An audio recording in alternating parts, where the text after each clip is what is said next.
Le agradezco mucho que esté aquí presente también, a pesar de las condiciones que seguimos en paro aquí en la facultad, en modalidad paro activo.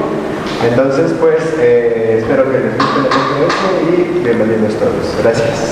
Gracias, Tesca. Bueno, buenos días a todas y todos. Y bueno, ante nada, pues agradecer a Tesca la invitación a este ciclo y pues también agradecer la presencia. Pues en estos días apenas llegué el martes pasado de Brasil y justo me voy a la tienda UNAM y justo me encuentro en medio de la movilización, entonces no entendía qué estaba pasando, y porque apenas hacía un mes que estaba en Brasil. Como decía el Tesca, yo actualmente ahora voy a vivir y trabajar en Brasil, pero estuve 10 años aquí y posteriormente ya venía de Brasil. Pero soy español, o sea, académicamente he dado más vueltas que un tío vivo, que un carrusel, como dicen. Pero bueno, pero un poco la idea o la propuesta del Tesca es que, aprovechando que justo ahora me iba a Brasil, que además hubo el Congreso Internacional de Etnobiología, que les platicaré un poco, y el hecho que ya había hecho la maestría, y esto que estoy entre dos mundos, dos países académicos, pues surgió la idea de hablarles un poco de la etnobiología y etnoecología brasileña, que seguramente, o es posible que a muchos les suene a portugués o a japonés. ¿Por qué? Porque no tienen tanto conocimiento de lo que se está haciendo en Brasil o en otros lugares de etnobiología. No sé yo si todos están tomando los cursos de etnobiología, de métodos, o conocen un poco qué es esto de la etnobiología o no, pero bueno, también les daré un poco una introducción rápida. Pues antes que nada, para situarnos, una definición básica de etnobiología, que es a lo que pues varios nos dedicamos desde hace muchos años, que a final de cuentas pues es el campo científico que estudia las relaciones entre los seres humanos y el resto de los seres vivos y en consecuencia con el resto de la naturaleza, ¿no? Entonces esta es una definición muy simple, o sea, básicamente es cómo el Homo, independientemente de género, se relaciona, ya sea plantas, animales, hongos y todo el resto de los seres vivos, ¿no?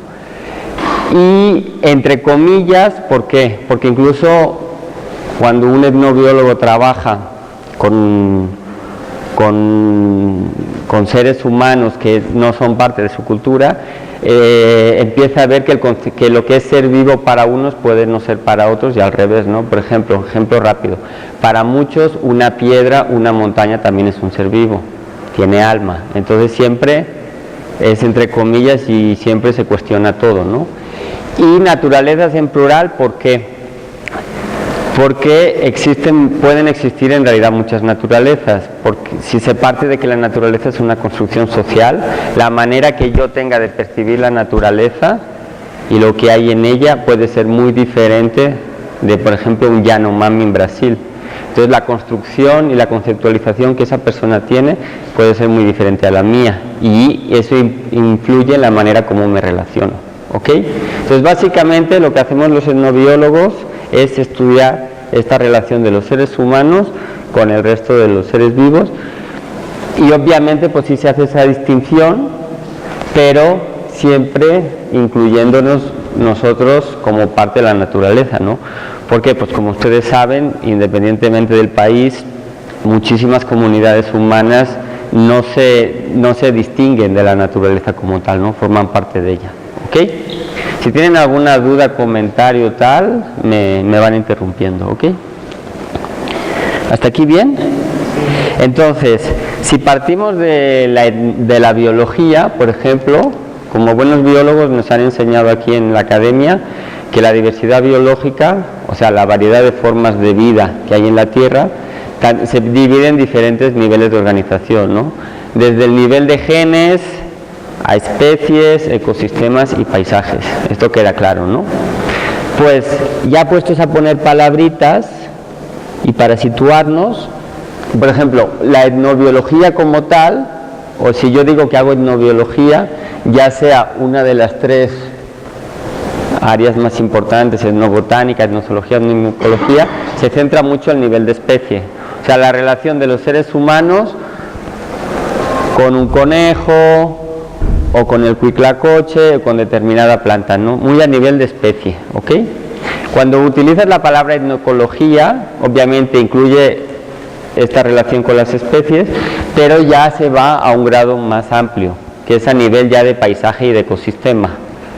Y eso implica no solo la relación que puede haber entre los seres humanos y los animales, las especies de plantas y tal, sino ya entender cómo se relaciona y cómo conceptualiza todo el ecosistema, todo el paisaje, y obviamente entonces pues también con aquellos componentes abióticos, lo que entenderíamos nosotros por abióticos, el agua, el suelo, el clima y los procesos ambientales que se van dando, ¿no? Que eso es la definición de ecología, ¿no? En México, yo voy a estar haciendo un poco comparación, ¿ok?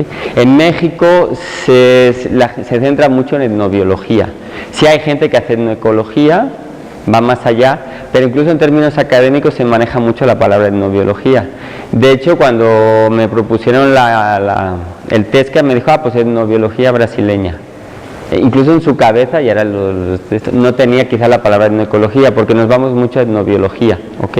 En Brasil no. En Brasil se utiliza mucho más la palabra etnoecología también, y ahora veremos por qué. ¿Okay? Si se fijan en la lámina anterior, en la presentación, este es el logo de la Sociedad Brasileña de Etnobiología y Etnoecología. Ellos sí hacen esta distinción entre las dos, y en cambio, por ejemplo, la mexicana no lo hace. ¿Ok? ¿Hasta aquí bien? Entonces, ahora un poco vayámonos a Brasil. ¿A quién de ustedes conoce Brasil? ¿Nadie ha ido a Brasil? ¿Dónde has estado? Victoria. En Vitoria. Está más o menos por ahí en lo verde, Espíritu Santo. Ok. Bueno,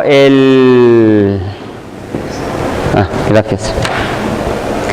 Les decía, ¿no? La coyuntura aquí es el hecho de que yo ahora estudié, viví y ahora regresé a Brasil por cuestiones laborales, entonces pues vamos a hablar de la etnobiología y la etnoecología que actualmente se está dando en este país y buscar ciertas similitudes y comparaciones con México, para que a los que les interesan estos temas les pueda servir incluso para ver cuáles son aquellos autores que son las referencias, las vacas sagradas en Brasil, porque aquí prácticamente muchas veces no son conocidas, o al revés, uno se va a Brasil y le hablas de muchas cosas de México y uno tiende a veces a centrarse solo donde está, ¿no?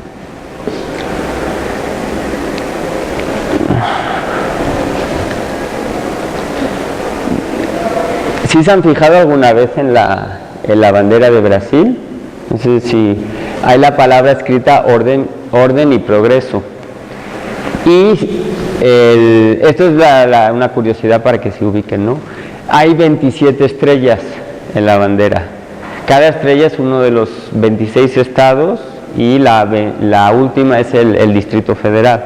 Entonces, lo interesante de esta bandera es que retoma la filosofía de un francés, de Comte, que es el padre del positivismo. Entonces, esta frase, orden y progreso, es de los postulados que él hizo con relación a lo que es el positivismo, ¿no? Entonces, más que nada para ubiquen. ¿Y qué conocen de Brasil? También el lema de la preparatoria aquí es de amor, orden y progreso. Exacto. Le falta amor. De alguna manera. ¿Tú cuando fuiste a Brasil, qué creías que era Brasil? O sea, ¿qué esperabas de Brasil? ¿Qué te habían dicho? Bueno, no decepcionó mucho. O sea, muy tropical, playa, en vez de ardillas había monitos chiquitos. Entonces subía mucho la atención. En el campus de la universidad se acercaban. Pero Brasil, que seamos sinceros, playa, fútbol, samba, Mulatas en la playa de Río de Janeiro. Selva. O sea, en la cabeza de muchos, los tópicos, los prejuicios, Brasil es esto, ¿sí o no? Fútbol, que no les digas, ahora que fui ni se les podía hablar de fútbol. Samba, fiesta, naturaleza, playa, el Cristo Redentor, o sea, es la idea que tenemos de Brasil, ¿no? Es ese tópico igual. ¿Cuál es la idea que tienen de España? Flamenco, toros, olé, ¿no? Y paella.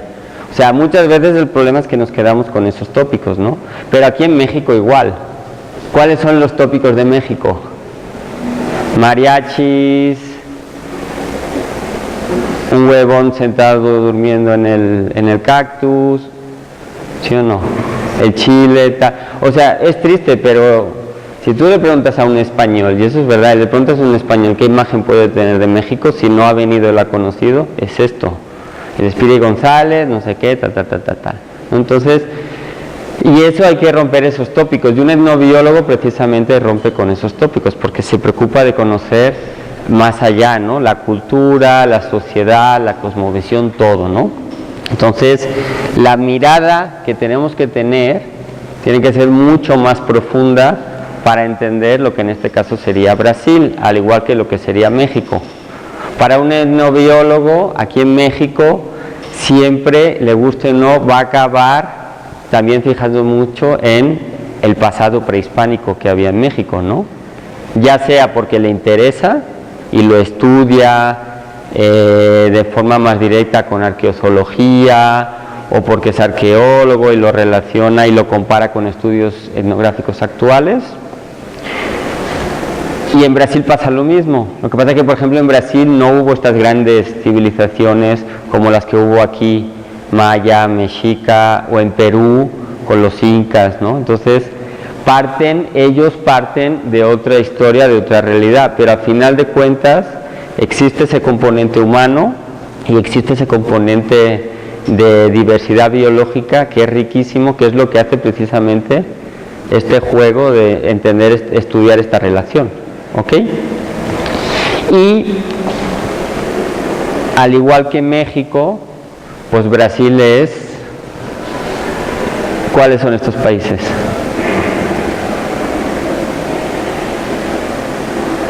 ¿Si alguien ha visto estos mapas? Exacto. Estos son los 15, 17 países considerados más megadiversos del mundo.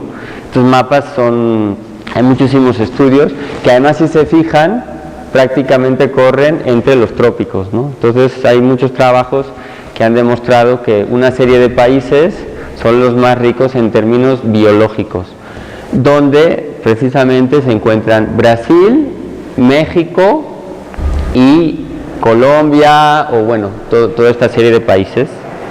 Entonces, precisamente esa riqueza que un etnobiólogo puede estudiar o le interesa, parte en cierto modo de aquí. Cuanto más riqueza biológica, pues más tipos de interacción tienes de los seres humanos con esa riqueza biológica, ¿no? Y en eso sí que Brasil se lleva la palma, ¿no? Porque Brasil, aparte de por su tamaño y tal, pero es el país prácticamente número 1 en diversidad de muchos grupos. Por ejemplo, de anfibios. Obviamente estos datos van cambiando. Esta tabla es de Conavio, en realidad, del 2008.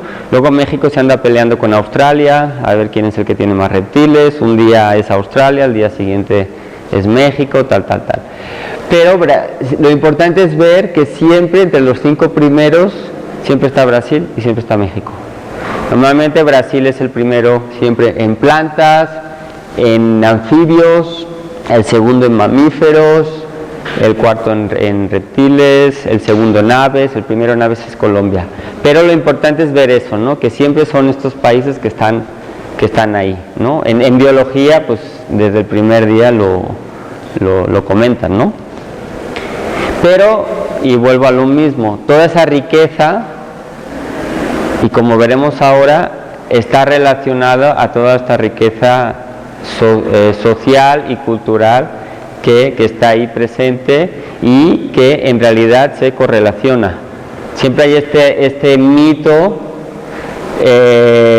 por una parte está el mito del buen salvaje de Rousseau, que las comunidades indígenas protegen todo y viven en paz con la naturaleza y en armonía plena, que tampoco es verdad. Pero también está el falso mito de que los seres humanos son los mayores destructores y se lo cargan todo y tal. No, de hecho hay muchísimas comunidades rurales, indígenas, no indígenas, donde se ha demostrado que existe una relación más de armonía, ¿no? Y estudios donde correlacionan que donde hay mayor riqueza biológica es porque también hay mayor presencia sociocultural, ¿no? Entonces, eso hay que tenerlo muy presente, ¿ok? Y en términos ecológicos, Brasil se divide en 6 biomas. Biomas, ¿sí saben lo que es un bioma? ¿Qué es un bioma? Para los biólogos. Y qué caras. Lo están grabando, ¿eh? A ver, anímate. ¿Tú eres bióloga? Los biomas es un... Didi. Tienen características físicas, biológicas muy específicas y por eso lo pueden categorizar. Exacto. Son espacios geográficos donde por la geología, el clima y el tipo de fauna y de vegetación que hay, se relaciona y entonces ya los marcan como que son espacios diferentes a otros, ¿no? Entonces en Brasil hay 6 biomas, que es la Amazonia, el Cerrado, la Caatinga, la Mata Atlántica, la Pampa y el Pantanal. Y bueno, aquí unos datos para que vean un poco el área total. Brasil es prácticamente un continente, son más de 8,5 millones de kilómetros cuadrados, es muchísimo, y del cual pues prácticamente la mitad es el bioma de la Amazonia, ¿no?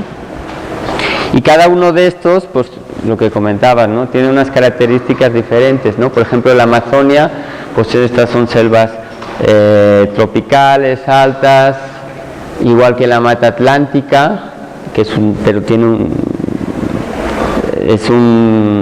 o sea, está todo más junto, y en cambio, por ejemplo, el Cerrado son más árboles caducifolios, retorcidos, pero hay lluvia, y en cambio en la zona aquí de la Caatinga prácticamente sería el desierto, por entenderlo de alguna manera, de la zona de Brasil. Aquí en el Pantanal es muy específico, una zona que sería digamos que un gran humedal, para que lo entiendan. Y el último, que es aquí en la zona sur de Brasil, que es la Pampa, que en realidad son campos prácticamente con pocos árboles y que sirve mucho para que pasten la ganadería, ¿no? Y este es este es típicamente de la zona de Brasil, ¿ok? Y como les decía, ¿no? Toda esta biodiversidad de 6 biomas, que Brasil prácticamente tiene el 20% de biodiversidad del planeta, más de 200.000 especies catalogadas, tal. Todo eso es en parte gracias a toda esta otra diversidad cultural, ya sea por la presencia de grupos indígenas, no indígenas, los quilombolas. ¿Sí han oído hablar de la palabra quilombola? Quilombolas son los afrodescendientes originales de los africanos que llegaron de Brasil en la época de la esclavitud.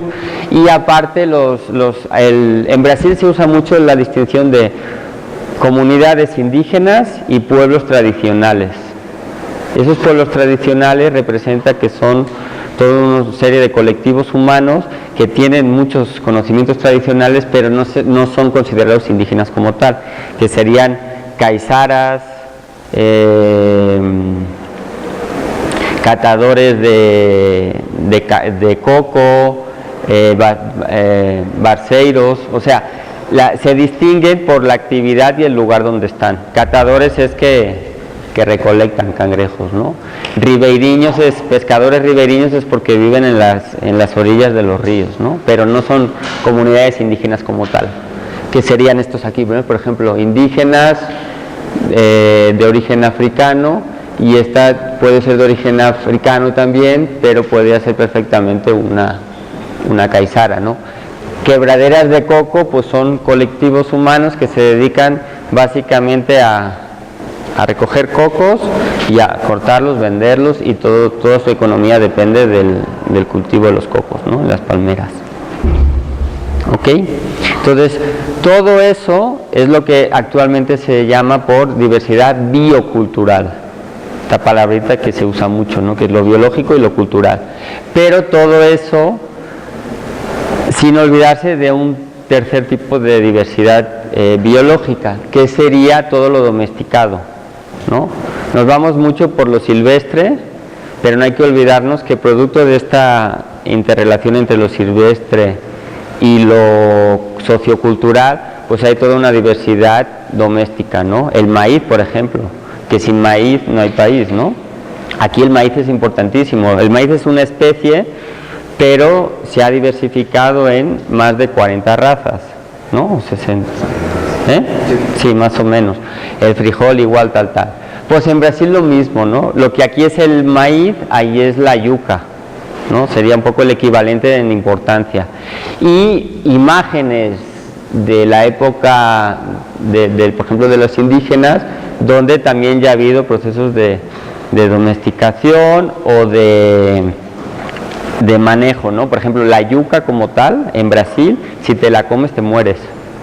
Es tóxica, un tipo de yuca es tóxica. Entonces ellos tienen todo un proceso de manejo para quitarles a su toxicidad, ¿no? Por ejemplo. Y siempre se habla mucho que México es centro de origen, Perú también y otros lugares. Hasta hace muy poco la Amazonas se consideraba que no era centro de origen, ¿no? Y al contrario, desde hace unos años, como veremos ahora, estudios de Charles Kremen vienen demostrando que el Amazonas también es centro de origen y dispersión de varias especies. ¿Sí?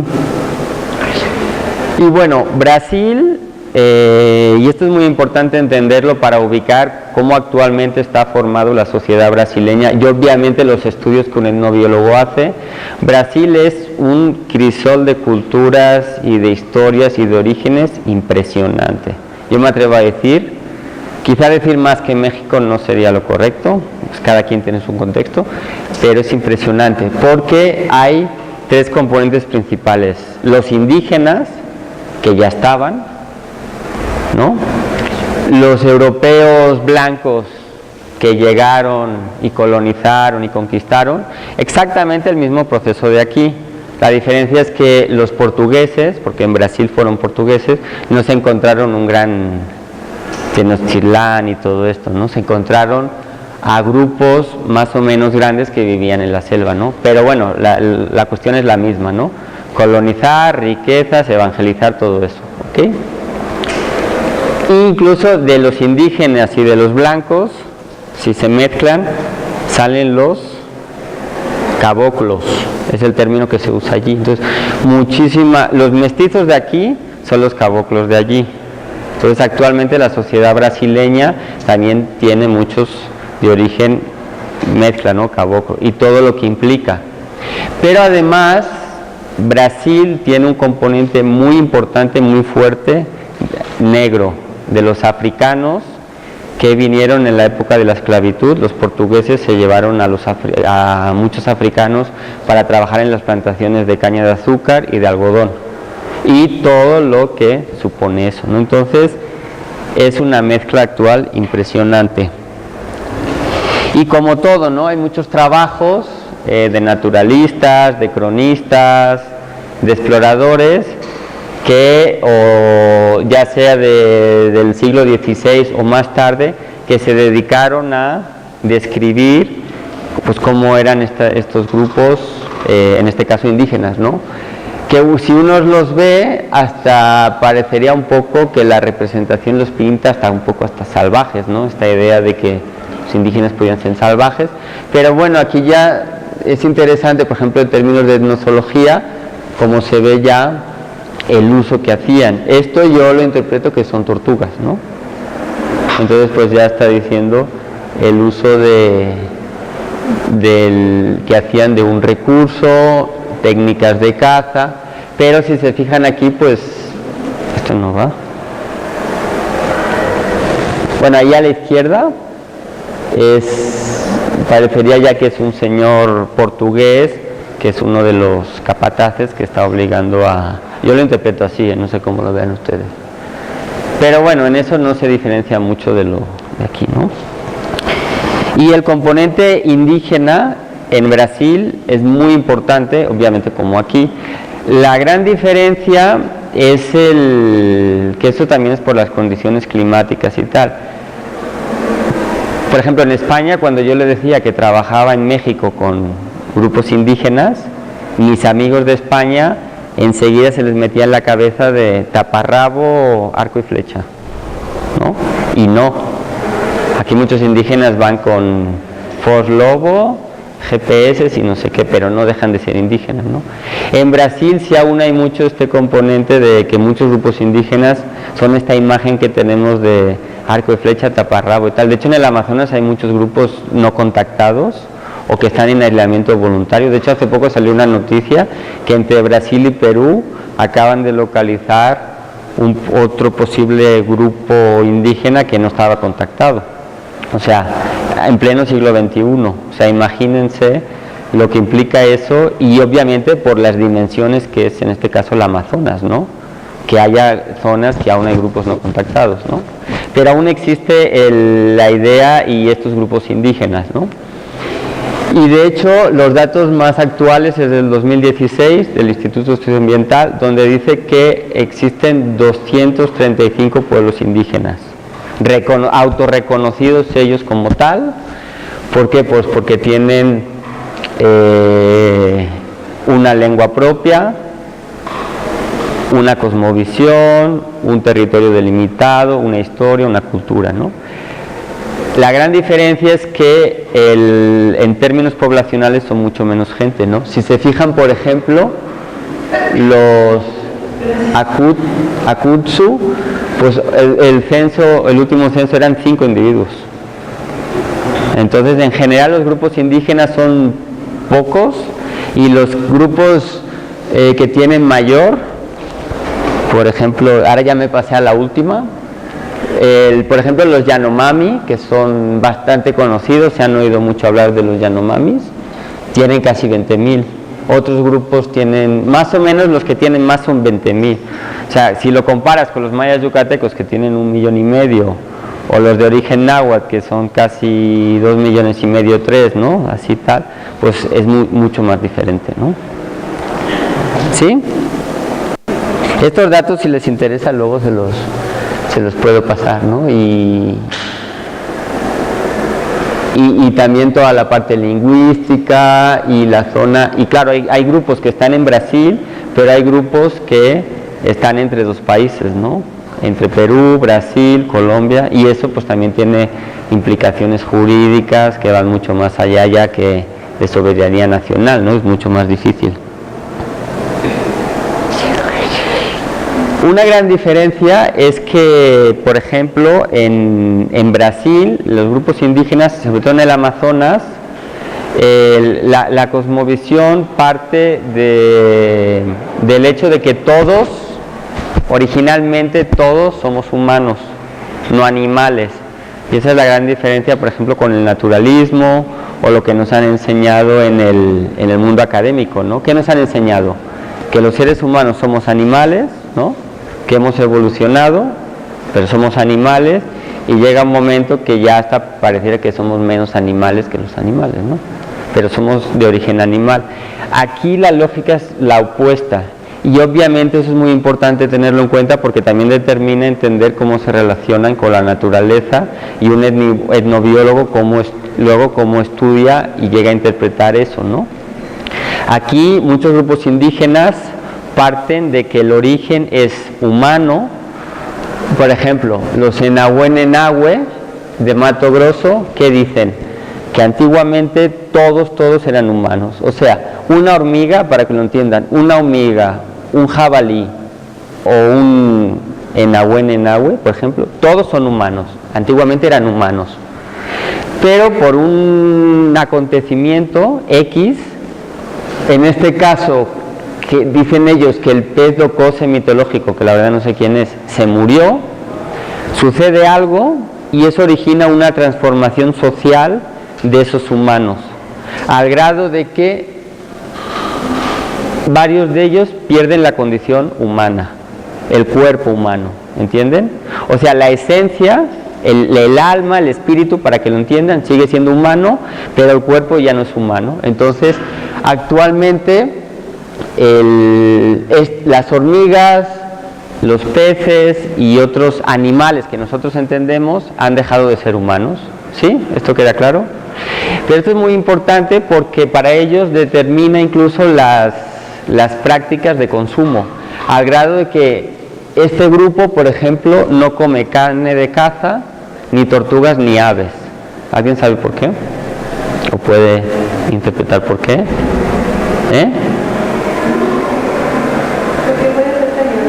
Exacto, porque para ellos ha habido una gradación de pérdida de lo humano. Unos han perdido más la humanidad y otros han perdido menos la humanidad. Entonces, los animales de caza, aves y tortugas, no son humanos, pero aún siguen siendo de alguna manera humanos. Entonces es como si me comiera a mi hermano, mi primo. Pero en cambio un pez y una hormiga ya no son tan humanos, entonces esos me los puedo comer sin problema, ¿entienden?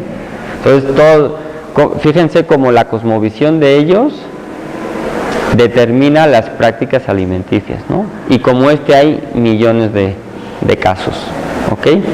Entonces si yo me quiero ir a trabajar cacería con ellos, pues no va a haber manera, ¿no? Por ejemplo,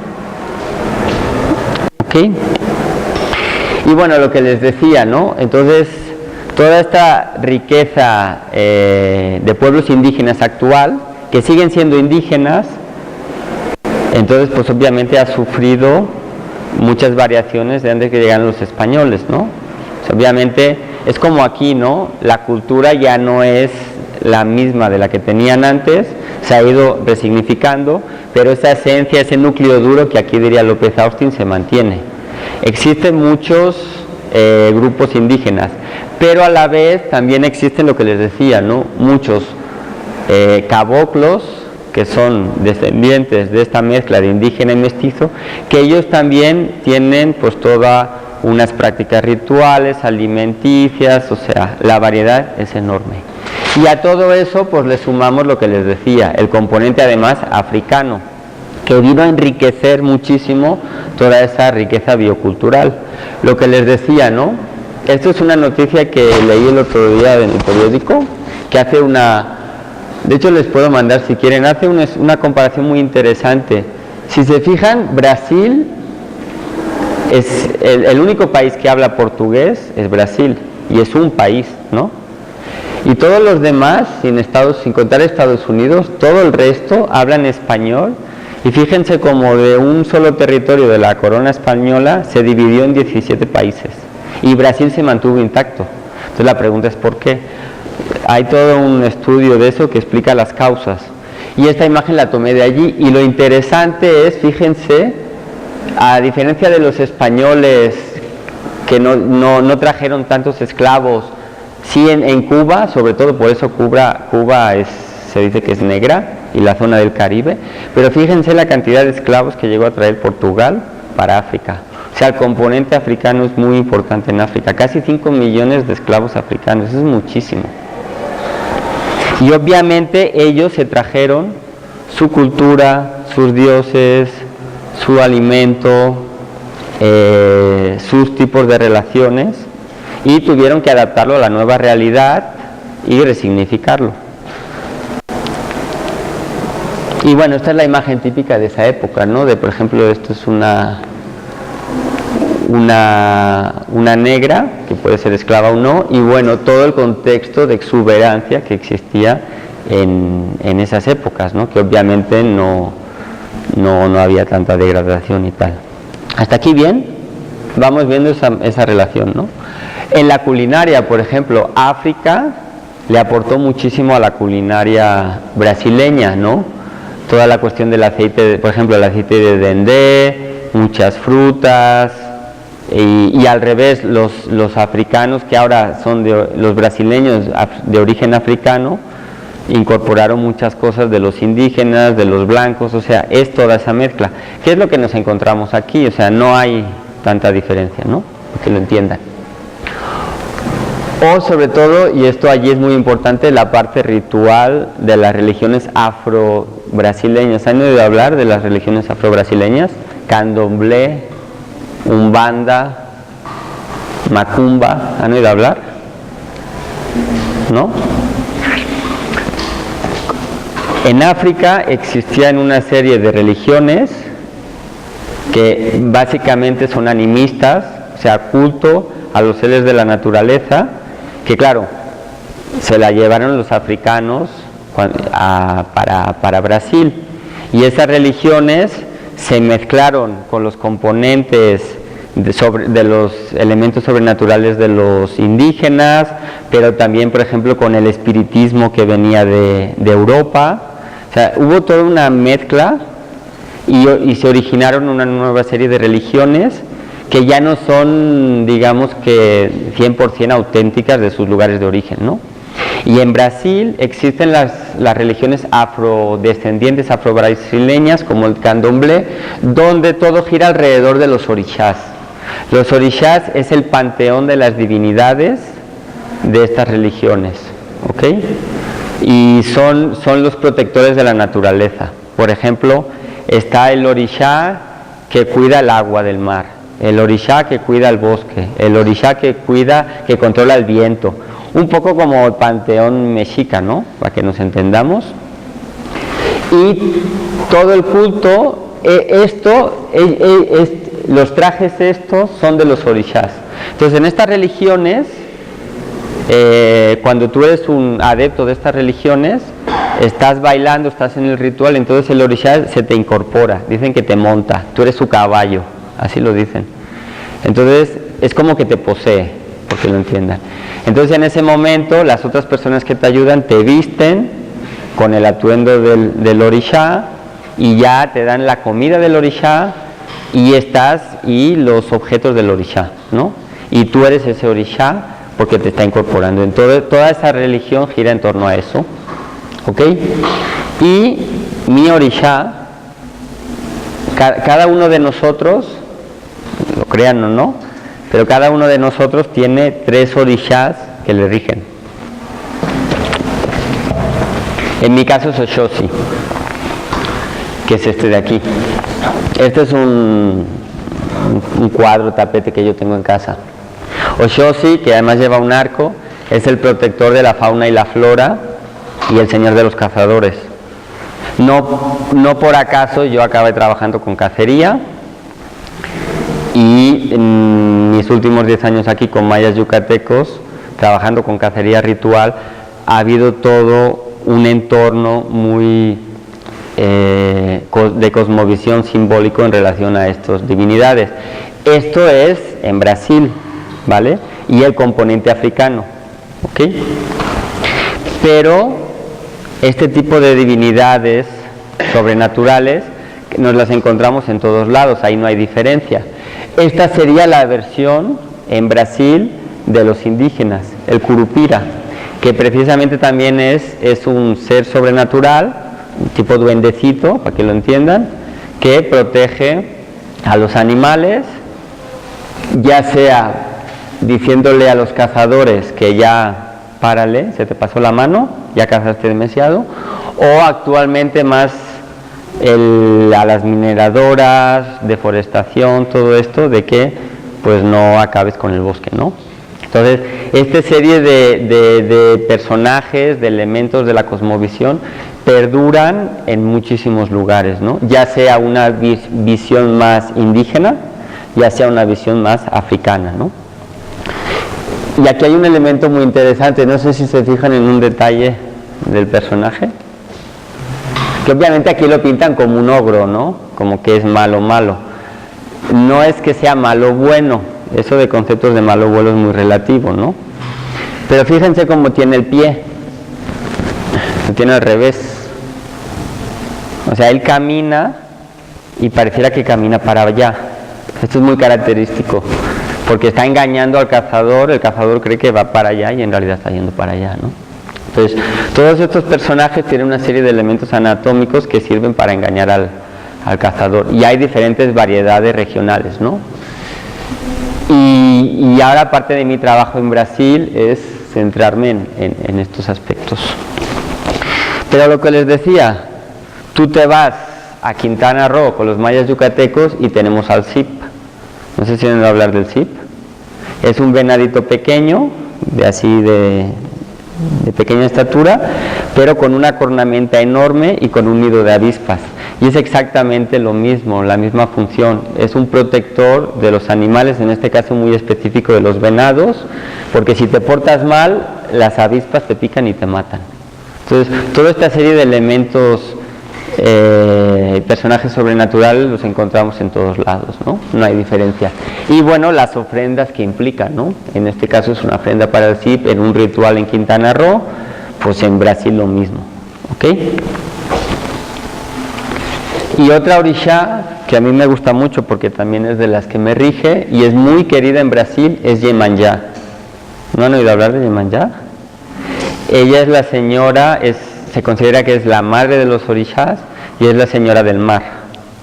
Y si se fijan, pues son todos prácticamente de origen, bueno, son de origen africana, vestidas de blanco, son las devotas de Iemanjá, que cada 31 de diciembre creo que es en Río, y el 2 de febrero en Salvador, van al mar y le hacen ofrendas, ¿no? Y entonces platos con comida, con flores, tal, lo echan al mar, ¿no?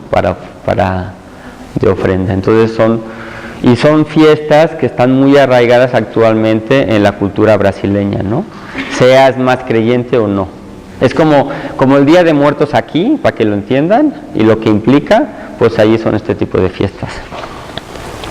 Y bueno, otra serie de personajes como el Voto o la Madre del Agua, que también el Voto es delfín, el delfín rosado del Amazonas. Entonces la leyenda es que de repente en los bailes aparece un galán rubio, con ojos azules, pero con un sombrero, y se va a conquistar a las mujeres más bonitas. Y de repente la mujer desaparece o al día siguiente aparece embarazada. Y es porque el Voto, que es el delfín, se ha salido del agua, se transforma, se va a conquistar a la mujer y se la lleva al agua. Y lo delata, ¿por qué? Porque el orificio que tiene aquí, ese no puede perderlo, y por eso se tiene que poner un sombrero para disimular.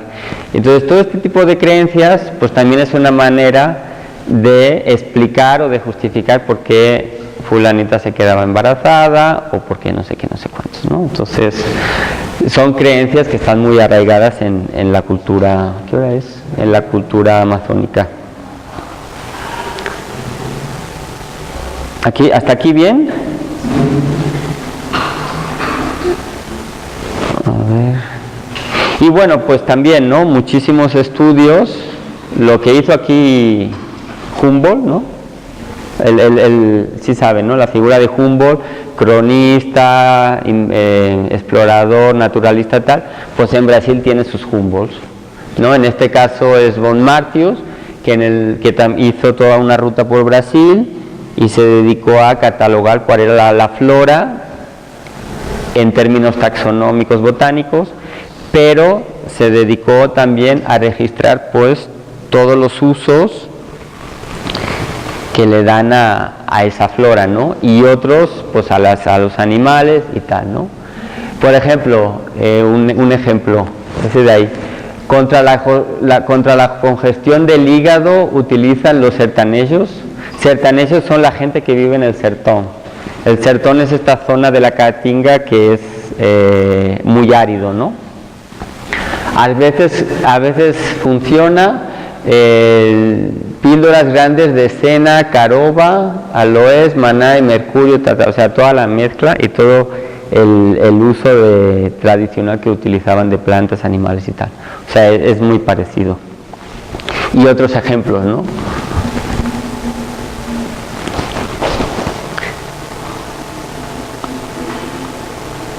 Entonces, para que ahora les hice una línea en el tiempo, para que más o menos vean cómo actualmente, todo esto lo que les he explicado ahora es un poco para contextualizar Brasil, ¿no? Ya han visto que es enorme, mucha biodiversidad y pues de todo, ¿no? Desde la parte de alimentación, cosmovisión, ya sea animal, plantas, tal, ¿no? Entonces, toda esa gran riqueza, actualmente en Brasil existen ciertas líneas que se dedican a estudiar eso según el posicionamiento académico o incluso personal de cada quien, ¿no? Y bueno, yo partí un poco del 88, que es para que vean una fecha, la independencia de Brasil. Hay dos personajes muy importantes que de hecho son de los padres también de la etnobiología brasileña, que son Darrell Posey, no sé si han oído hablar, y Lévi-Strauss. Lévi-Strauss, ¿se han oído hablar? Antropólogo Lévi-Strauss, ¿no? Él es francés, bueno, belga francés, él es más de teorización, el padre del estructuralismo y tal. Pero Lévi-Strauss, cuando empezó sus primeros trabajos de antropólogo, su etnografía, su trabajo de campo, fue en Brasil. De hecho, en la zona también del Amazonas y otras regiones. Entonces, pues marcó mucho el tipo de etnobiología que se iba a hacer ahí. Y hay una obra, una recopilación de textos muy importante, donde se recopilaron artículos de arqueología, de antropología, de etnobiología como tal, y eso dicen que fue un poco el parteaguas de que empezó a surgir ya la etnobiología más académica y ya interesarse más por estos temas, que fue en el año 85 cuando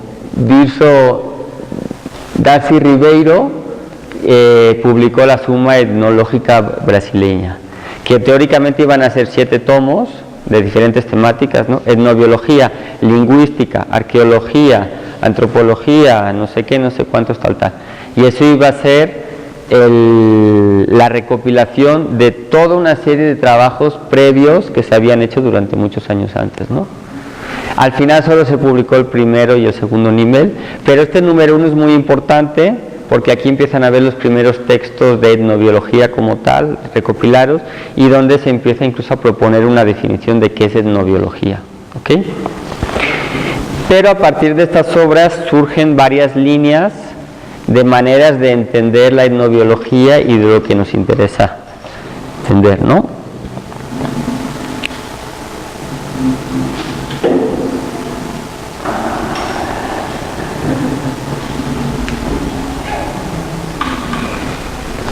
No se asusten. Hay toda una línea. Bueno, esta de descriptiva aquí. Muchos trabajos etnobiológicos se quedan en descriptivos, ¿no? Es describir el uso que hacen tal comunidad de las plantas y ya. Eso es válido. Pero hay mucha gente que dice, bueno, ¿y qué no? ¿Para qué sirve eso? ¿Es aplicado o no? Incluso en defensa de los derechos territoriales, propiedad intelectual, tal. Entonces, hay una serie de autores muy importantes en Brasil que sacaron ciertos trabajos que marcaron las tendencias donde los estudios etnobiológicos se fueron de un lugar para otro, ¿no? Por ejemplo, Darrell Posey, del que les hablaba antes, que ahora les aprofundiré un poco más, este es muy importante. Este es de las vacas sagradas allí, es uno de los fundadores. Él era de Estados Unidos, pero hizo toda su vida académica en Brasil. Y él, aparte de estudios descriptivos como tal, él es de la línea más activista. Hay muchos etnobiólogos que no les gusta eso, que es más el mundo científico, mis artículos, entender esa relación y vale. Pero hay muchos etnobiólogos que no priorizan tanto eso y son más activistas en pro de la defensa de los derechos, ¿no? Darrell Posey es el ejemplo paradigmático del académico activista, que además en Brasil todo el mundo lo quiere mucho, ya falleció hace 17 años, pero son figuras muy importantes que tienen mucho peso, ¿no? Entonces hay toda una línea que se va a amar por cuestiones políticas y relacionado a las etnociencias, ¿no? Aquí en México, por ejemplo, se maneja mucho la cuestión de las etnociencias de la naturaleza, donde varios autores, por ejemplo como Arturo Argueta o Maya Pérez Ruiz, buscan ver qué tanto ha habido un diálogo de saberes entre los indígenas y no indígenas y los conocimientos, si han estado en choques, no, o sea, cuáles han sido los conflictos en términos históricos, ¿no? Pero eso tiene un componente también político, ¿ok?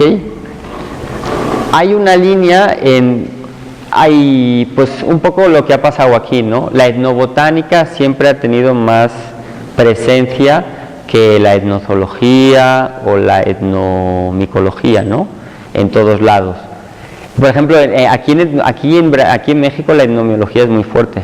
De hecho, tenemos aquí donde está ¿sí eres el presidente ahora? Bueno. Mariano. Mariano. Bueno, tenemos a Joshua, que es un etnomicólogo, etnoliquenólogo. En México es muy importante esa rama. En Brasil, por ejemplo, es prácticamente inexistente. Pero han priorizado más los animales o los estudios con plantas y tal. Entonces hay toda una línea que, priorizando las plantas, se fue mucho a entender más esta cuestión más ecológica o etnoecología de lo que es esta relación, ¿no? Y en el año, por ejemplo, 93, 96, una autora muy importante en São Paulo, Alpina Begosi, pues publicó una serie de artículos o de libros que empezaban a cuestionar y a plantear nuevos marcos teóricos de qué es esto de la ecología humana, ¿no? Por ejemplo, el término ecología humana en Brasil lo utilizan mucho. Unos dirán que es sinónimo de etnobiología, pero muchos lo manejan que son cosas diferentes, ¿no? Entonces, también son marcos teóricos que van surgiendo. Pero, por ejemplo, en el 2009, Ulises Albuquerque, que también actualmente es uno de los nombres más conocidos en Brasil, por términos de calidad y sobre todo de cantidad de publicaciones, él se ha ido mucho por toda la parte cuantitativa, ¿no? Lo que aquí ha hecho, por ejemplo, Caballero o Felipe Ruán en términos de hongos, en Brasil toda la parte más cuantitativa de etnobotánica pues es el grupo de trabajo de Ulises Albuquerque. Y él mismo hace poco pues también planteó otro camino de los estudios etnobiológicos, una etnobiología evolutiva, ¿no? Ahí yo la verdad no sé muy bien cómo es. No lo he leído tanto, pero pero por ejemplo Alejandro Casas aquí en la UNAM en Morelia también trabaja con esos temas, ¿no? Y lo que les decía, ¿no? También en el 2013 Charles Clement en Manaus, en el Instituto Nacional de Pesquisas Amazónicas, el INPA, él se ha dedicado mucho a la cuestión de domesticación, tanto de plantas como el paisaje, ¿no? Y esta cuestión que les decía antes de que el Amazonas pues también es centro de origen y de dispersión, ¿no? Entonces, pero son estas líneas más desde la ecología, ¿no? Y otro vaca sagrada padre de la etnobiología en Brasil es José Geraldo Márquez, que lo puse aquí porque él en el 95 él publicó un libro que es un bestseller, es casi que la Biblia de los etnobiólogos brasileños, Pescando Pescadores. Trabajó con pescadores en el litoral de Brasil y él propuso toda una metodología, un marco teórico para poder entender esa relación, ¿no? Y él le llamó etnoecología abrangente. Esta palabrita, etnoecología abrangente, que aquí nos puede resultar un poco rara o no la conoces esto, En Brasil todos los etnobiólogos han oído hablar de esto y muchísimos lo aplican, porque es de los pocos autores brasileños que él propuso ese un marco teórico, ¿no? Y bueno, y actualmente pues también se ha priorizado mucho esta cuestión más, entender esta relación en términos históricos, ¿no? ¿Ok? Panorama general, ¿no? Ahora yo les voy a hablar un poco de Posey y de Márquez, ¿ok? Que son los que yo considero que son de los padres, hasta diría que fundadores de la etnobiología, etnoecología en Brasil, porque todos los demás, a final de cuentas, o han sido alumnos o han retomado a estos autores, ¿ok? ¿Han oído hablar de Darrell Posey? ¿No? Pues es un autor muy importante, independientemente del país donde estés. Yo les recomiendo mucho que lean de él, o yo les puedo mandar muchas cosas, sobre todo por el posicionamiento que él tuvo con relación a de qué me sirve a mí aprender y conocer los conocimientos o el manejo que las comunidades indígenas hacen de los recursos naturales. Él es lo que les decía, es el paradigma del académico activista, y fue muy importante porque además, gracias a él, por ejemplo en Brasil, pasaron a reconocerse muchos derechos de muchos grupos indígenas, de limitación de territorios, y él y su grupo de trabajo visibilizó una problemática que era que el gobierno brasileño pues estaba acabando con muchas cosas, ¿no? Entonces él, y de hecho incluso lo querían correr de Brasil. Él nació en Estados Unidos, pero pues toda su vida académica transcurrió también sobre todo en Brasil, también en Inglaterra. Entonces él es uno de los padres fundadores, porque incluso en esta obra del 86, lo que les decía, la Suma Etnológica Brasileña, él tiene un artículo ahí muy famoso que él propone una definición de etnobiología, ¿no? Y él dice que es esencialmente el estudio del conocimiento y de las concepciones desarrolladas por cualquier sociedad al respecto de la biología, es el papel de la naturaleza en el sistema de creencias y de adaptación. O sea, lo importante es que si uno se fija en esta definición y la compara con otras que ha habido, es que él ya enfatiza más el aspecto cognitivo como tal, no tanto utilitario de la relación con la naturaleza, ¿no? Las definiciones previas, las primeras, cuando surgieron la etnobiología, la etnoecología, todo esto, siempre era ver esta relación utilitaria. Él dice, no, lo utilitario es importante, pero toda la cuestión cognitiva, conceptualización tal, ¿dónde está? ¿Okay? Entonces esta definición se maneja mucho en Brasil. Y él, bueno, les decía, falleció hace 17 años, y él está aquí con un grupo indígena que en parte, un poco gracias a sus trabajos, pasó a tener mucha visibilidad en términos brasileños y de defensa de los derechos indígenas, que es el grupo de los Cayapó, que están entre el Amazonas y el Mato Grosso, ahí en medio del Amazonas, de Brasil. ¿Y por qué? Pues precisamente por eso, ¿no? Porque en esos años los grupos indígenas pues no se les estaba dando suficientemente valor, todo eso tal. Entonces él era académico, sí, o sea, y además licenciatura en entomología, o sea, experto en insectos, pero maestría en antropología, y el doctorado lo hizo con los Cayapó, y él tenía todo un proyecto para describir toda la relación con la naturaleza, o sea, en términos académicos, y muy bien argumentado todo, ¿no? O sea, era un gran académico. Pero aparte, él, como les decía, aparte de activista, también ayudó mucho a difundir la etnobiología y la importancia de entender de esos estudios, esas relaciones, pero siempre favoreciendo digamos también al sujeto con el que estás trabajando, ¿no? No en plan te estudio para robarte el conocimiento.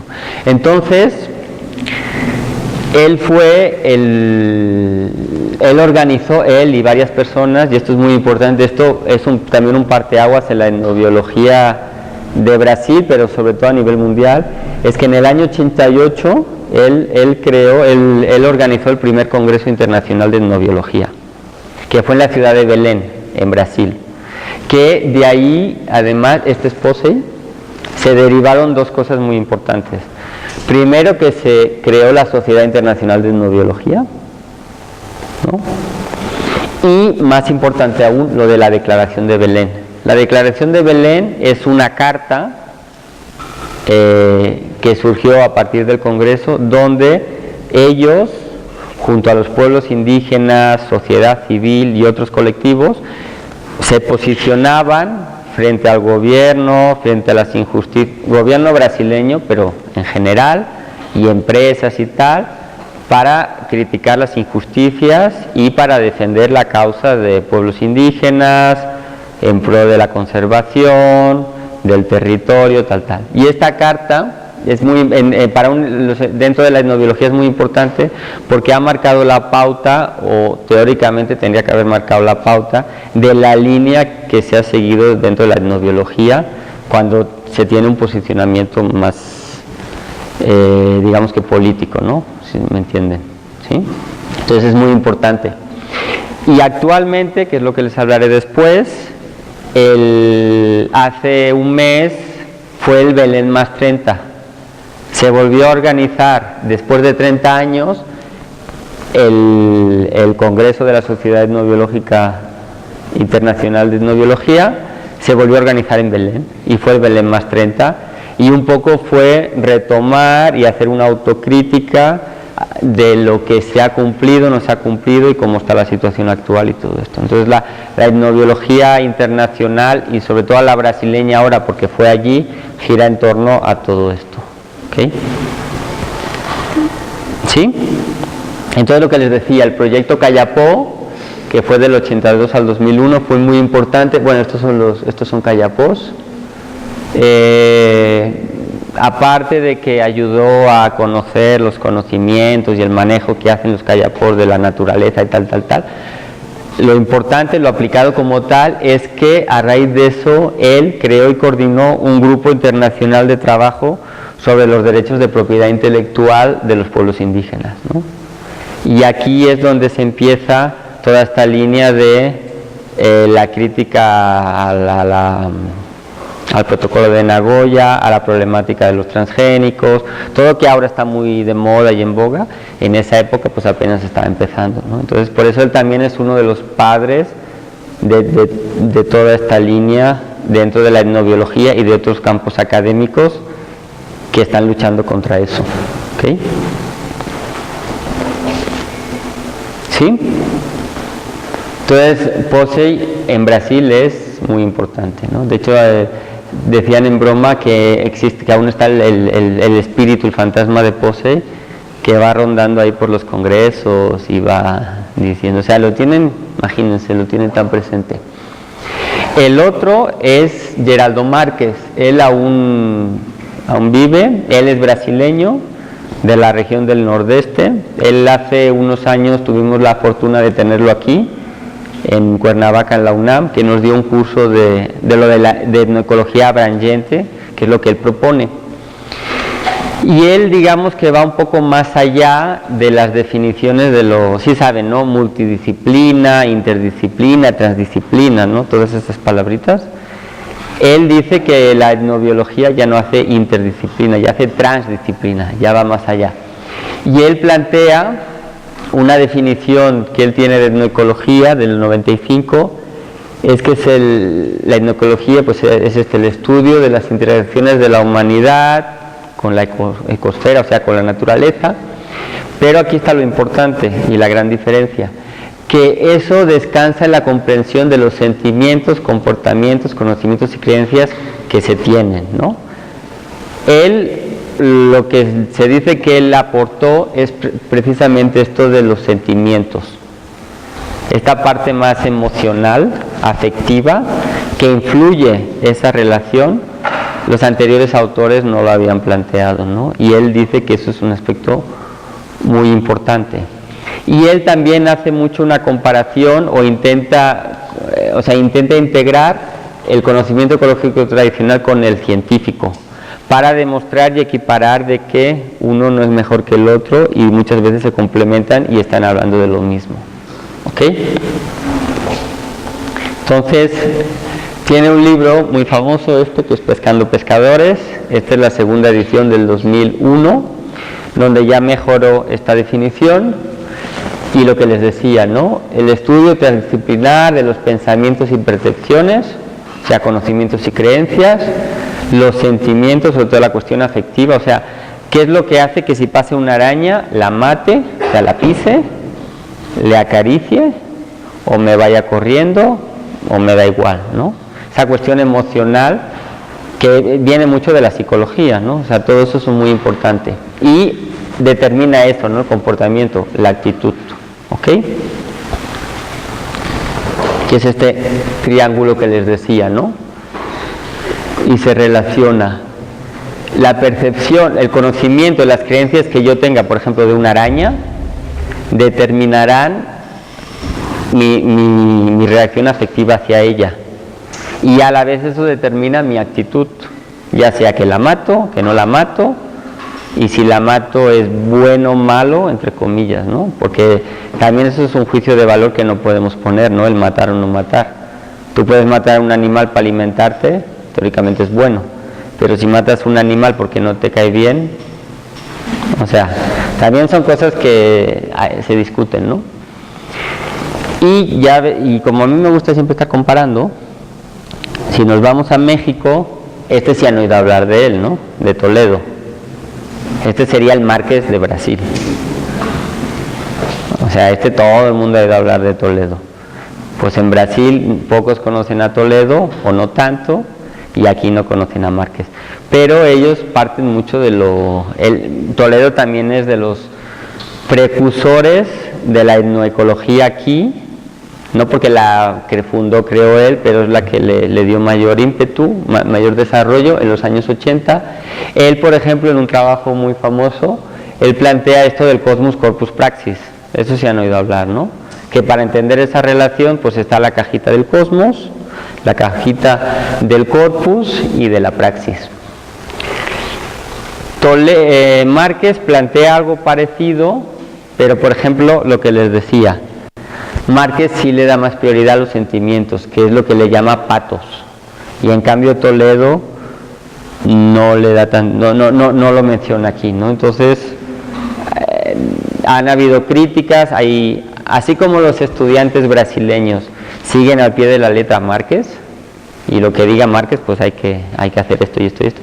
Aquí siguen a Toledo, ¿no? Entonces, lo interesante también es hacer las críticas constructivas, ¿no? Y ver qué cosas se relacionan, qué cosas no, y para que, digamos, poder formular un nuevo marco que ayude a entender mejor esas relaciones de etnoecología. Y en ese sentido yo creo que, porque se dedicó más lo que sea, Márquez sí le buscó hacerlo de una manera más integral, que la traducción no sería abrangente no sería, la traducción no sería incluyente, o podría ser un poco como integral, para que lo entiendan, ¿no? Que abrange, ¿no? Que incluye todo, ¿sí? Y Márquez plantea que existen una serie de bases conectivas universales, que es lo que hacen que los seres humanos se relacionen con el resto de seres, ¿no? Las relaciones con los minerales, con los vegetales, con los animales, entre humanos y con los componentes sobrenaturales. Lo que les decía, ¿no? De los orishás, del curupira, todo eso, ¿no? Entonces, hay muchos trabajos que se han dedicado básicamente a buscar estas relaciones. Incluso hay trabajos que solo la relación de los seres humanos con los minerales, ¿no? Todo lo de la etnopedagogía. O sea, aquí uno encontraría las etno-X, ¿no? Etnozoología, etnobotánica, lo que sea, ¿no? Pero él lo plantea diferente en el sentido de que lo importante es tener esa visión general, porque yo me relaciono con las plantas, pero también me relaciono con los animales, y con los minerales, y con los humanos, y con las divinidades, ¿no? Entonces siempre hay que tener toda esa visión abrangente general, ¿sí? Entonces todos los alumnos, por ejemplo, muchos se dedican a buscar esto, ¿no? Y bueno, y ese tipo de relaciones, él dice que, claro, el tipo de conexión, pues puede ser una conexión utilitaria, cognitiva, y esa utilitaria es de económica, de uso, lúdico, lo que siempre se dice de uso medicinal, ¿no? Alimenticio, ornato, no sé qué, tal, pues eso también está presente, ¿no? Y bueno, él plantea diferentes maneras de entender esta relación, ¿no? Esta dimensión emotiva que les comentaba, cognitiva, la comportamental, y los grados de conectividad, o sea, el vínculo, qué tan fuerte es, ¿no? Qué tan fuerte es mi relación con cierta planta o no, ¿ok? Si es una planta muy importante o no tanto y por qué, ¿no? O sea, diferentes maneras de entender esa relación. ¿Sí? ¿Hasta aquí? ¿Sí o no? Si no me interrumpen, ¿eh? Y su trabajo también fue pionero, la verdad, en lo que para nosotros, en la ecología se hace mucho de lo de las cadenas tróficas, de que este se come a este, que es comido por este, tal. Pues en su trabajo él lo hizo a partir del conocimiento que los pescadores en una zona concreta de Brasil tienen de los peces, pero de los otros elementos del ambiente, y ver ese conocimiento ecológico tradicional. Entonces se empezaron a utilizar mucho este tipo de esquemas en los trabajos de etnoecología para conocer cuáles eran las redes tróficas y cómo también el humano se incluye en ellas y las entiende, ¿no? Y también él propuso que esto era una manera también de reforzar el conocimiento científico, porque se puede demostrar que iba a la par. Entonces, él, no sé exactamente si él propuso el término o no, pero en Brasil se utiliza mucho esto de las tablas de cognición comparada. Entonces, muchísimos trabajos en Brasil ponen estas tablas donde es lo que dice la gente y lo que dice la ciencia, y buscar esas similitudes o a veces diferencias. Y eso, por ejemplo, que yo sepa, aquí no se hace. Aquí en México los estudios no lo hacen, ¿no? En cambio en Brasil se ha priorizado mucho este tipo de herramientas metodológicas, ¿no? Estas tablas cognitivas que comparan. Por ejemplo, de la capibara dice: es solo un macho en el rebaño exclusivamente, el varón no. O sea, lo que está diciendo es que las capibaras solo hay un macho y no deja que otros machos se acerquen.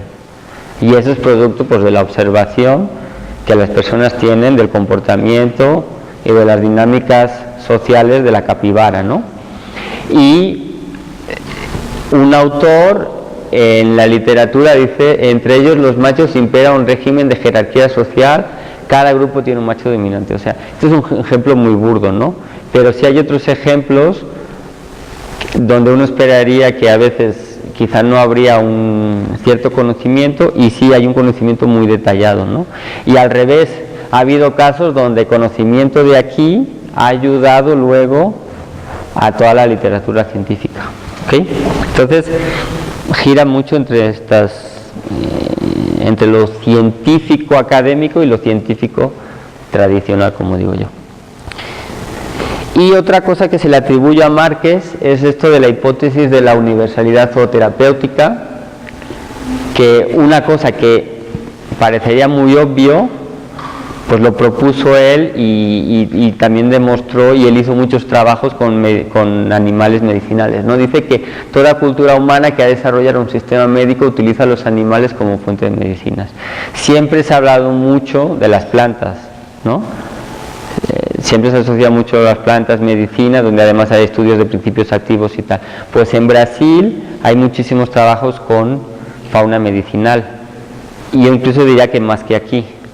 Aquí sí se ha hecho mucho descriptivo de animales utilizados en la medicina, más descriptivo, pero en Brasil se ha ido más allá y se ha hecho toda una cuestión más aplicada y de conservación y de intentar ver si realmente pues esto, sobre todo reptiles, pero también, por ejemplo, la rana sirve para todo, ¿no? La pregunta es sí o no. Entonces, en Brasil se han priorizado mucho estos trabajos, al igual que se ha priorizado mucho los trabajos con peces, etnoictiología.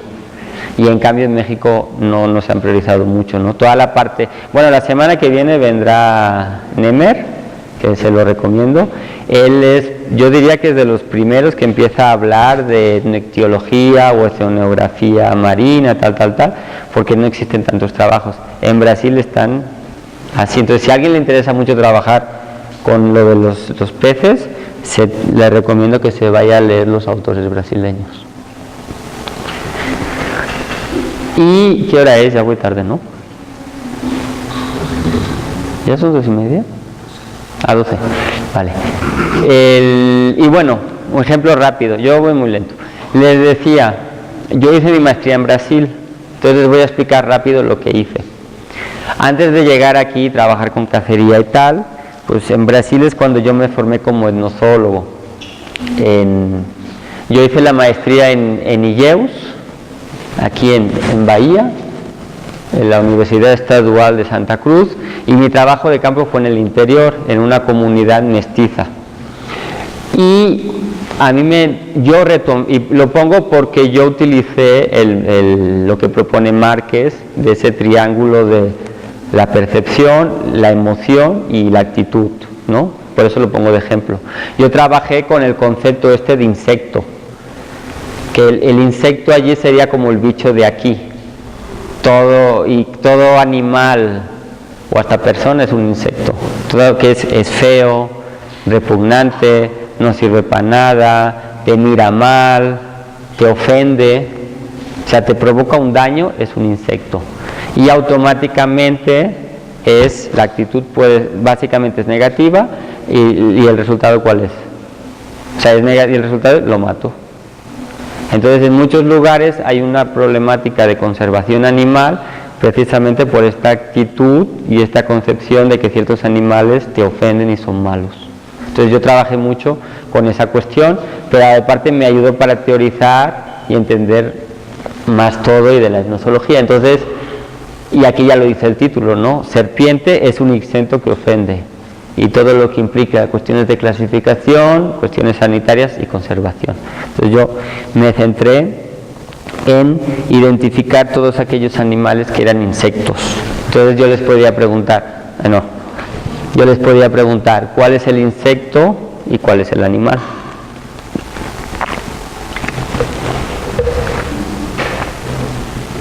¿Cuál es el insecto y cuál es el animal?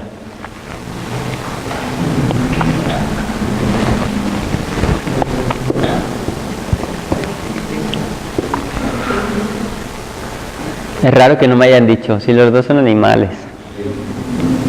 Que los biólogos siempre se oye de fondo. Oiga, pero los dos son animales. Pero lo han pensado, ¿no? Entonces yo trabajé precisamente con eso. Entender que las características morfológicas tienen poca importancia en la formación de los etnotaxon insecto-animal, para ellos, para esta comunidad o para muchas regiones de Brasil.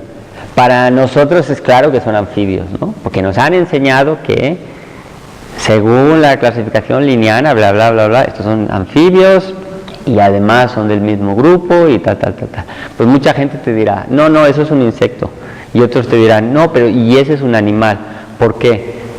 Porque la manera de nombrarlos depende no tanto de las características morfológicas, precisamente de toda una serie de elementos psicológicos, simbólicos, afectivos, económicos, tal, que son más importantes que los propios elementos anatómicos y ecológicos, que eso sería lo que prioriza la taxonomía linneana, ¿no?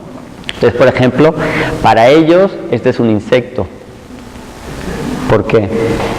El sapo es un insecto, porque segrega una leche que te deja ciego, entonces te está ofendiendo, entonces es malo y entonces lo mato, que no me cae bien y me ofende y me deja ciego. No, parece una tontería, pero es que es así. Y aunque lo matan, O sea, el resultado es el mismo, al final de cuentas lo matan, pero el trasfondo es diferente. Este es un animal, es bueno y lo matan, ¿por qué? Porque se lo comen. Y además es limpio porque es una ranita que vive en el agua, entonces es un animal. Entonces, la anatomía les da absolutamente igual. Entonces, yo estuve viendo toda esa cuestión, cómo en función de la cuestión afectiva y la percepción que tienen determina todo lo otro, ¿no? Pero para ellos ambos, o sea, esos dos organismos, para ellos de todas formas en esencia siguen siendo humanos. No, aquí no aplica, porque eso yo lo hablaba eso lo decía yo con los grupos indígenas de la zona del Amazonas. Ah, pero ya. No, aquí no aplicaría. Entonces, por ejemplo, yo me encontré que estos son los insectos y estos los animales. Los de arriba, ¿por qué son insectos? Porque son pequeños, te pican, te molestan, te perjudican la milpa y no sirven para nada, ¿no? El sapo, ya hemos dicho por qué.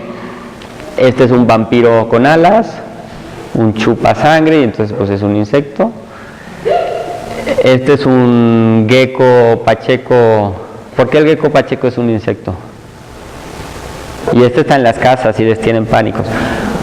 Porque si te cae la caquita en la licuadora y te comes la caquita, ya no lo cuentas.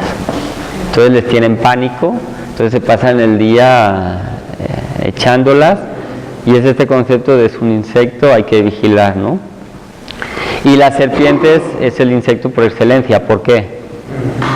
Porque es el más malo, porque te mira mal así, te mira fijamente, te saca la lengua, es hijo de Satanás, todas son venenosas, todas son malas, todos son los insectos por excelencia. Y a estos sí que se los matan, ¿no? Entonces lo que les decía, esa concepción de que las comunidades conservan todo, tampoco es verdad. Y porque estos son animales, independientemente de si es silvestre o doméstico. ¿Por qué el armadillo o la gallina son animales? Porque tienen una utilidad. Sirve para comida, igual que la rana, la mascota. ¿Cómo va a ser mi perro un insecto si es mi mascota, no? Y estos dos, ¿por qué no son insectos? Para ellos. Esta, ¿por qué no es un insecto? Porque es bonita y no me hace daño. Entonces, ¿para qué es un insecto? Y esto, aunque me pica, me da miel. Y priorizo más la miel al hecho que me pica. Entonces es buena y es un animal. Entonces fíjense cómo la cuestión morfológica aquí no aplica para nada. Entonces, muchísimos trabajos en Brasil han trabajado esta cuestión de clasificación animal según también las cuestiones morfológicas y en contraposición a las afectivas y todo eso, ¿no? Y bueno, es otra vez este cuadro, ¿no?, que les decía. Y ahí pues toda la serie de creencias que están atrás. Con las serpientes, por ejemplo, hay toda una serie de creencias que te invitan a matarla. Por ejemplo, la primera, si no matas a la serpiente que te mordió, luego ella, después de morderte, empieza a dar vueltas en el suelo. Y si ella da vueltas, el veneno da vueltas en tu cuerpo. Entonces aumenta el efecto del veneno y es peor. Entonces hay que matarla rápida para que luego el veneno no sea tan perjudicial. Creencias como estas hay muchísimas, pero aquí en México ocurre lo mismo, ¿no? Hay toda una serie de creencias, o sea, son creencias que hay que entender, hasta cierto modo respetar y entender y contextualizar bien por qué son. Obviamente cuando ves que es el gran dilema de los etnobiólogos, ¿no? Y más que partimos de la biología. ¿Qué pasa cuando esas creencias realmente ya se están acabando el animal, ¿no? Porque dirás, una serpiente no sirve para nada. Uno puede pensar eso. Pero ¿qué pasa cuando eso es un jaguar, o es una ballena, o es un panda? O sea, esos animales ya más bandera, ¿no? Y bueno, lo que yo planteé en este caso es precisamente entender eso, ¿no? Yo les decía a ellos, bueno, ¿qué es más importante? Que saber que la serpiente es o no es un insecto, o que es o no es venenosa. Yo les preguntaba a ellos, y ellos me decían, no, pues que eso no es venenosa, ¿no? O sea, en el fondo da igual cómo le llames, lo importante es si te muerde o no, porque te puede matar. Pero si uno lo analiza más a fondo, también es importante entender si es o no insecto, precisamente por toda la carga que lleva el concepto de insecto. Porque en el momento que el término lingüístico insecto está culturalmente asociado a todo aquel organismo que es feo, repugnante, malo, no sirve para nada, y que lo matas, entonces es muy importante entender esa construcción social que ellos hacen para revertirlo o no, o eso ya es otra cosa, ¿no? Y desmitificar que todo insecto es malo o toda serpiente es venenosa. Entonces hay que comprender esta cuestión afectiva y precisamente pues sí, evitar estas cosas. Esto fue el momento que yo estaba hablando con una persona allí, y en ese momento incluso hablábamos del tema, pasó una y casi sin decir nada fue y la mató. Sí se da el caso que esta es de las peores, porque esta sí es venenosa, ¿no? Pero no hacen distinción. Y a veces es más triste, este es el lado triste de la etnobiología, ¿no? Cuando una serie de creencias, por ejemplo con aves, sí realmente están poniendo en peligro de extinción a ciertas especies. En Brasil hay dos aves, la macuca y el zabelé, que hay una creencia que si tú te pones la cabeza en el bolsillo, ahuyentas las serpientes, es un amuleto. Entonces tú te pones la cabeza bueno, aquí le dicen capanga, en una bolsita, entonces puedes ir tranquilo por la selva porque las serpientes no te van a molestar. Pero claro, estas aves sí están en peligro de extinción. Entonces, hay que ver el lado oscuro, ¿no?, de la etnobiología. Bueno, este era un ejemplo que yo apliqué, ese esquema que propone Márquez, ¿no? Y entonces ahora, para situarnos ya rápido y ir acabando, todos estos puntitos rojos es donde actualmente están los grupos más fuertes y de mayor presencia de la etnobiología en Brasil.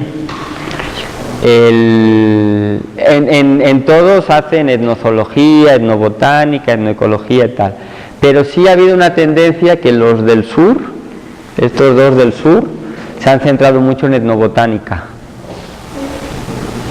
y los del norte se han centrado mucho en etnozoología.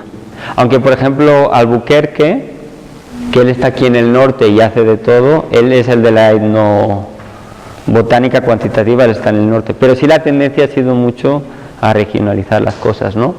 Y aquí, bueno, una mezcla de todo, y falta poner el Amazonas.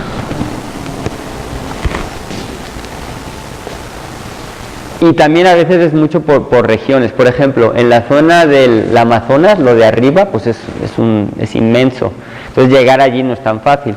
Entonces la gente que trabaja en estos puntitos rojos, en ciudades como Manaus y Belén, se han centrado mucho en los estudios en esas regiones, ¿no? Porque no es tan fácil irse para el sur del país. Yo ahora actualmente estoy en este. Desde hace un mes vivo aquí en Belén, porque salió un concurso de una plaza de profesor visitante, la pasé y bueno, ya me fui. Y entonces un poco es eso, ¿no? Yo ahora sobre todo me voy a centrar en trabajos de aquí, ya sea de cacería, con pescadores o tal, pero ahí se regionaliza mucho, ¿no? Y también se ha trabajado mucho la cuestión de los sistemas agroforestales. Todo lo que ahora aquí se conoce como etnoagroforestería, que trabaja la gente de Morelia, de la UNAM, Ana Moreno, Alejandro Casas, tal.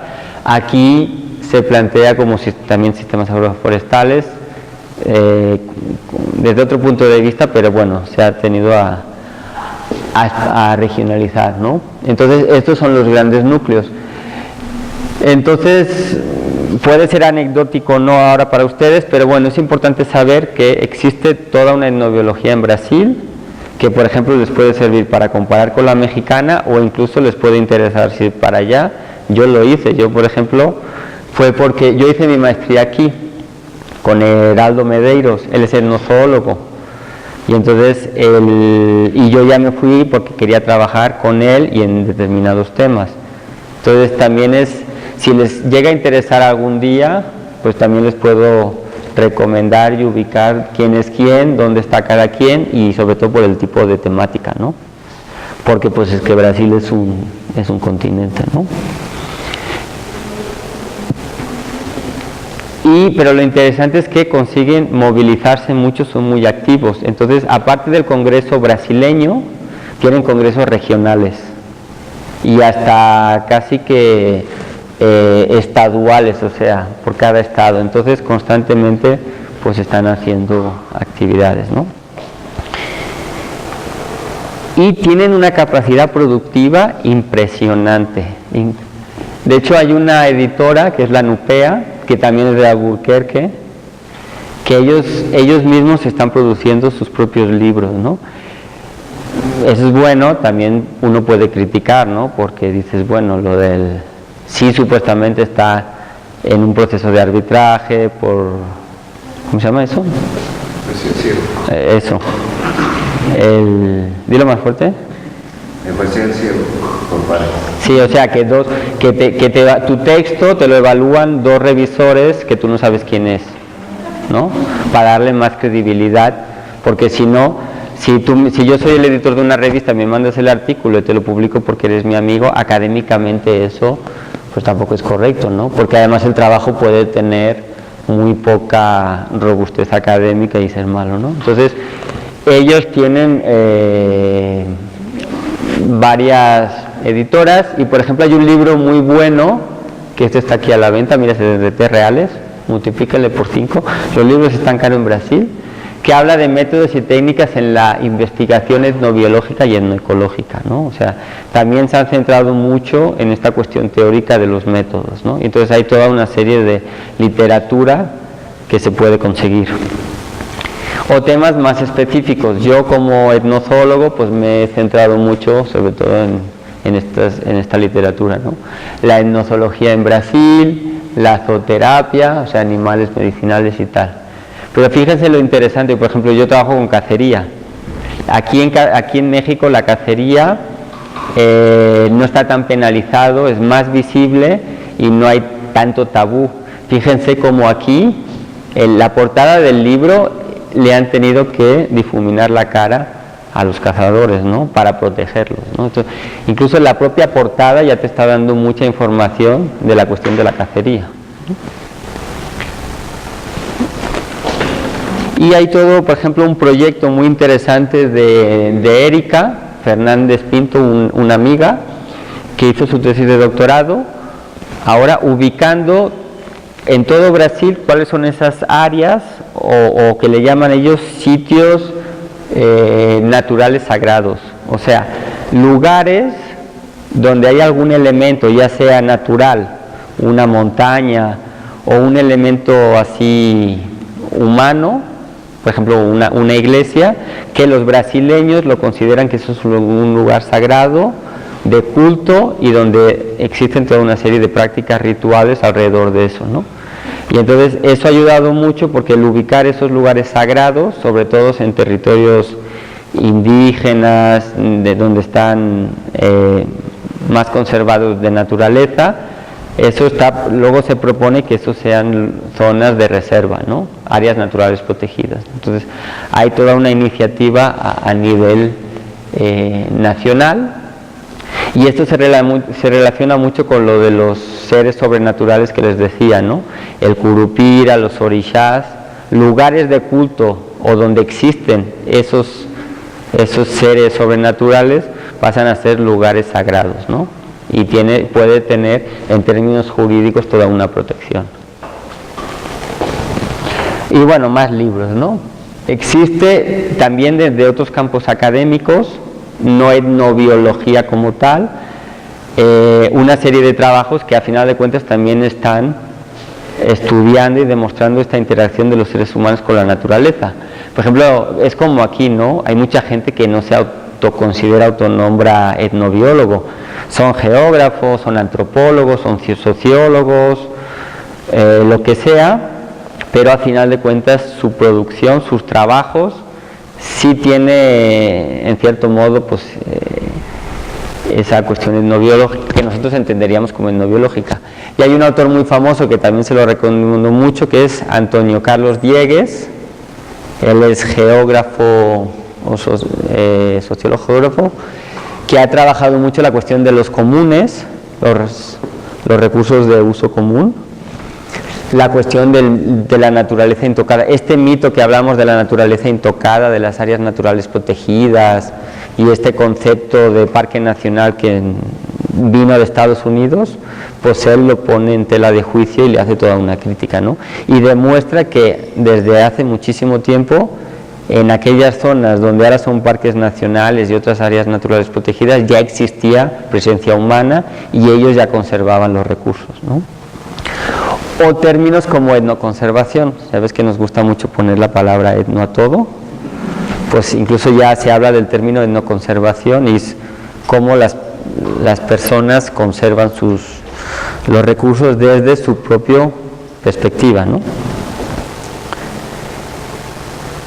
Y para acabar, pues lo que les decía, ¿no? Desde el 1996 existe la Sociedad Brasileña de Etnobiología y Etnoecología, que es bastante fuerte, y desde hace poco tienen una revista, que es por si les interesara publicar, apenas está creciendo, que es la revista Etnoscientia.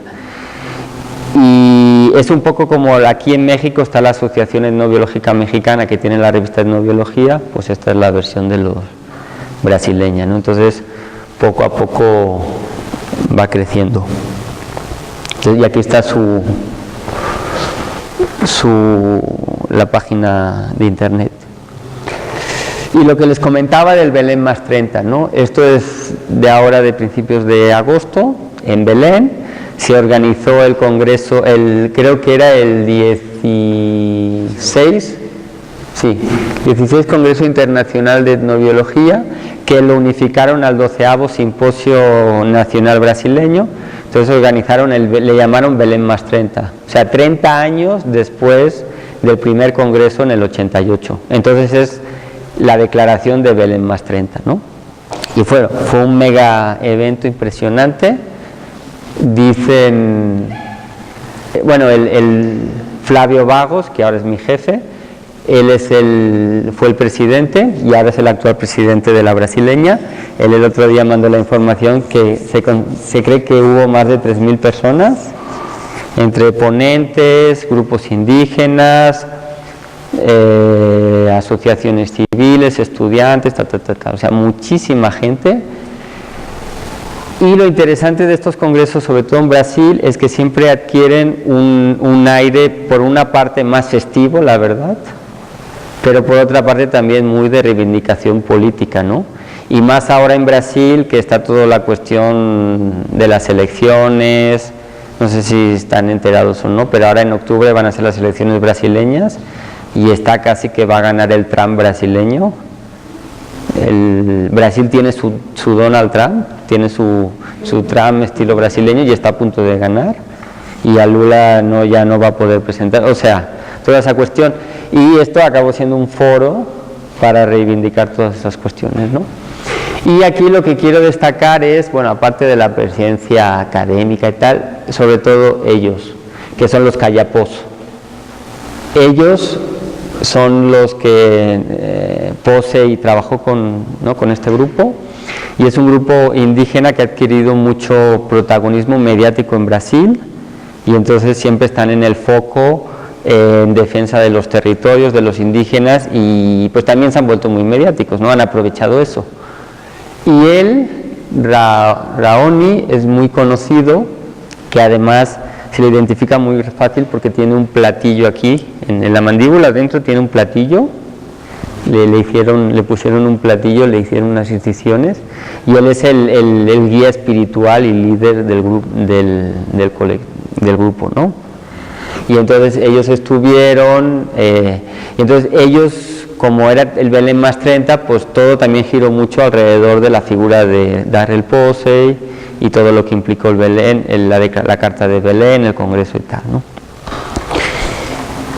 y a la vez fue una mega feria de agrodiversidad impresionante. Entonces estaba el lado académico, pero sobre todo estaba este lado de stands, de libros, de por ejemplo el Museo Geldi, es muy conocido, Darrell Posey trabajó allí, es el primer museo a nivel de Amazonia que se creó y actualmente es un centro de investigación. Y bueno, pues el convivio diario pues si se fijan, bueno, aquí había gente de 52 países, sí, bueno, lo que dijeron que había 52 países y sobre todo mucho la presencia indígena, de bastantes grupos indígenas. Entonces al final todo el mundo acabó pintándose, entonces ya no sabías quién era quién, ¿no? Y bueno, los congresos brasileños son muy así, ¿no? O sea, en realidad todo gira alrededor del escenario, del tianguis, por decirlo de alguna manera, y las fiestas. Aquí estaban simulando una danza de no sé qué grupo y con música y tal. ¿Alguien fue, por cierto? Yo les recomiendo que... Y bueno, pues incluso la capoeira, que proviene de toda la cultura africana, ¿no? Entonces todo ese elemento también africano pues se ve reflejado en la capoeira. Y para acabar lo que les decía, ¿no? Esto literal fue la clausura, que llegó el movimiento de los trabajadores sin tierra, invadió, le quitó el micrófono al presidente prácticamente y empezaron a hacer su declaratoria y sus reclamos, o dilo como quieras, ¿no? Pero forma parte al grado de que pues los que estaban atrás, que son el presidente y tal, en realidad los apoyaban, ¿no? O sea, es un espacio que sí, en estos espacios sí se permite que gente entre y manifieste sus posiciones y sus inquietudes, ¿no? O sea, ese es muy el estilo brasileño, que aquí es diferente o en otros países es diferente, ¿no? Y bueno, ahora sí, esta es la última.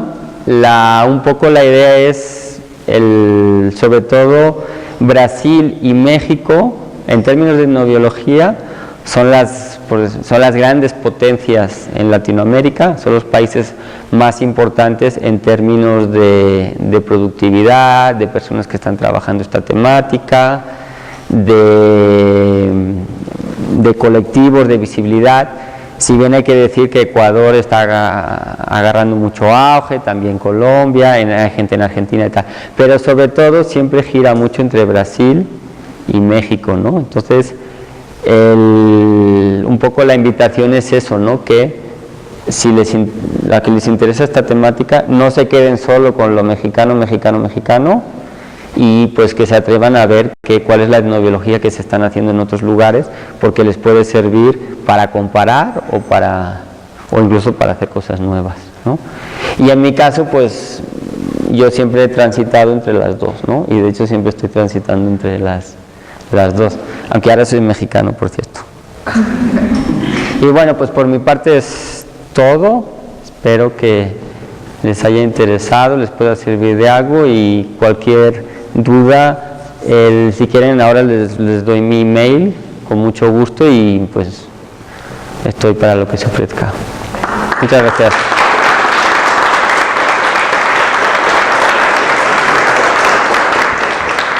Bueno, pues tenemos un tiempecito para preguntas. ¿Sí?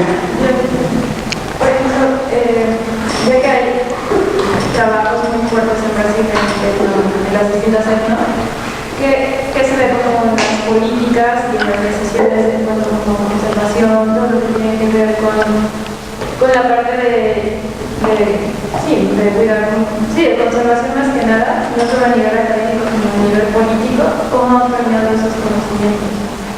Más allá de cosas. Sí. Por lo poco que sé, porque tampoco ahora he estado en ese mundo académico, pues infelizmente yo creo que no tanto, ¿eh?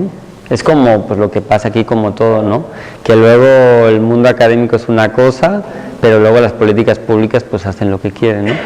Pero sí ha habido iniciativas, o depende mucho de la institución y del cual sea el gobierno de ese momento, ¿no? O O sea, sí, en Brasil es muy difícil, porque sí hay muchos intereses partidistas, ¿no? Está la bancada ruralista, que es la que llaman BBB, que es Biblia, bala y boi, o sea, ganado.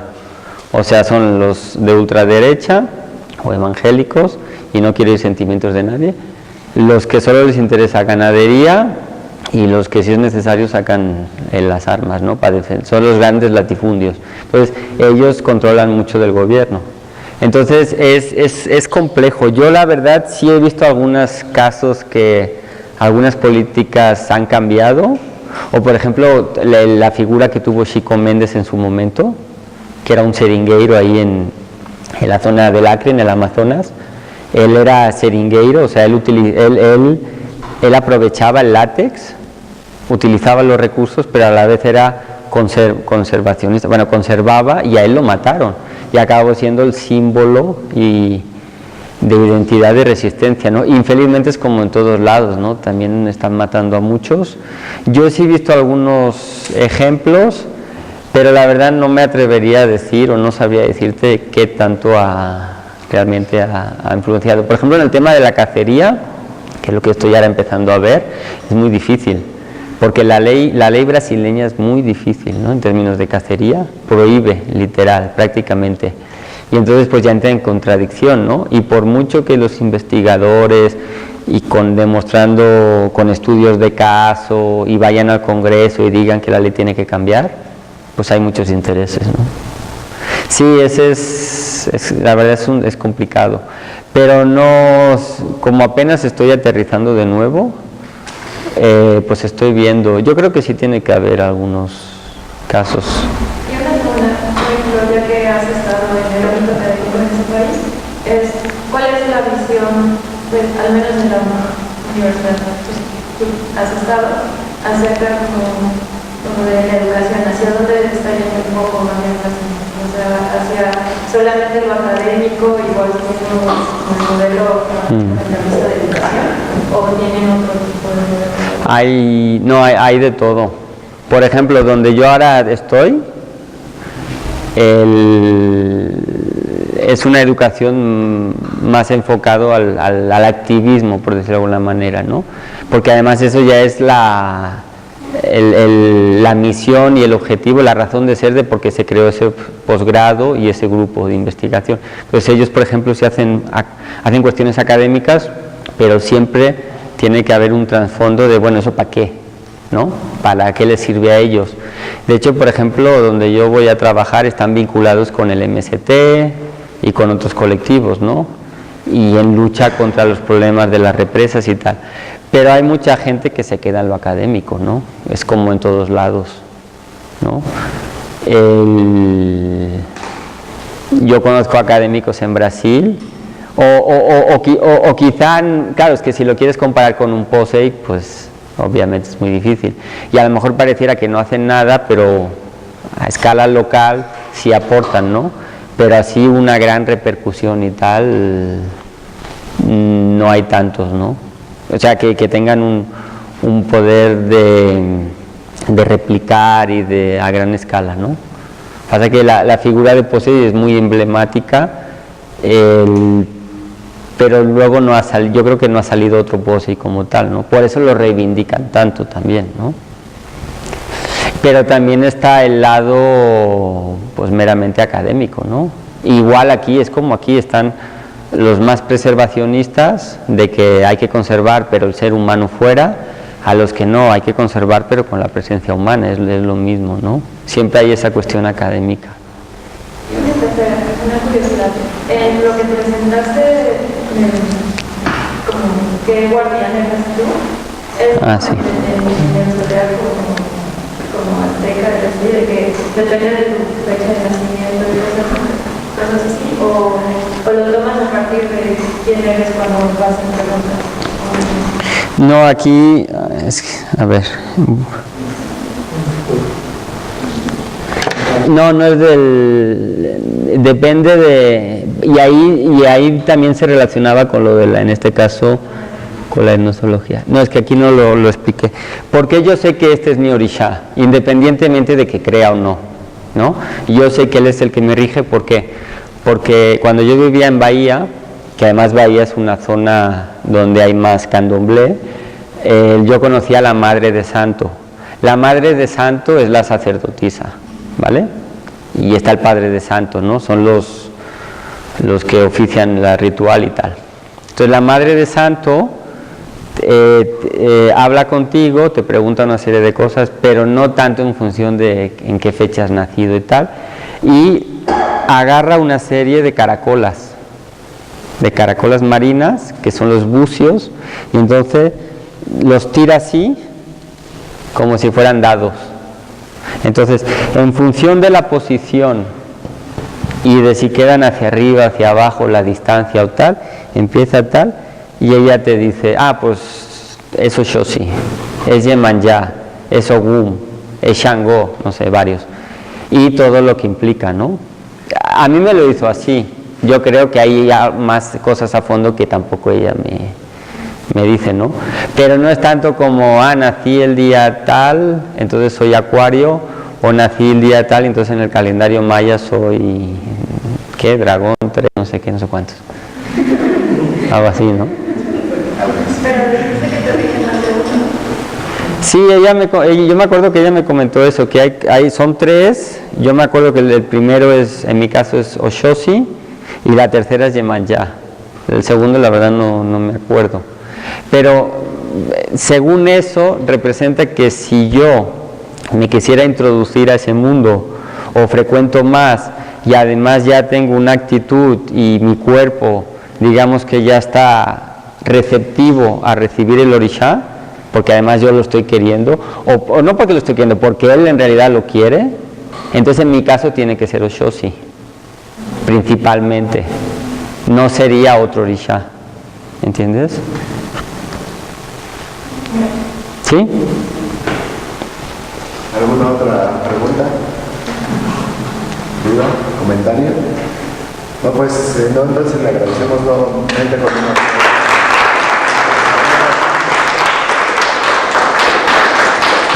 al doctor Dida, y bueno, pues les recuerdo que reprogramamos